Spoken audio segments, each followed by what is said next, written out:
Jagadhatri, Ramya, Kedar ఆశ్రమంలోకి civil డ్రెస్‌లో వస్తారు. అక్కడ జరుగుతున్న కుట్రలు తెలుసుకోవడానికి. కానీ అక్కడున్న ఆశ్రమం శిష్యులు కొంతమంది పోలీసులు అదే జేడీకేడీ ఆశ్రమంలోకి వచ్చారని గుర్తిస్తారు.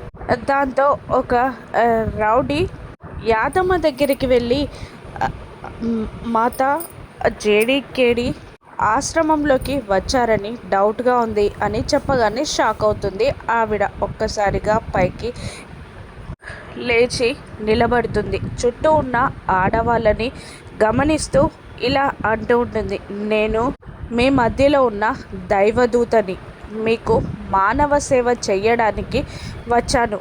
కానీ నన్ను మీలాంటి పవిత్రమైన మానవులకు సేవ చెయ్యకుండా కొంతమంది అడ్డుకుంటున్నారు. అటువంటి వాళ్ళని ఏం చేయాలి అని యాదమ్మ పక్కనున్న ఆడవాళ్ళని రెచ్చగొడుతూ ఉండగా శిక్షించాలి, శిక్షించాలి అని అంటూ గట్టిగా అరుస్తూ ఉంటారు ఆడవాళ్ళు. అప్పటికే అక్కడికి వచ్చిన జగదాత్రి, రమ్య ఇద్దరు షాక్ అవుతారు.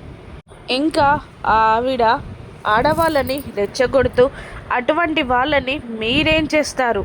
నన్ను మానవ సేవ చెయ్యనివ్వకుండా ఆపుతున్న వాళ్ళు మీ మధ్యలోనే ఉన్నారు. అదిగోండి వాళ్ళే అంటూ జగదాత్రి రమ్య వైపు వేలు చూపిస్తుంది యాదమ్మ.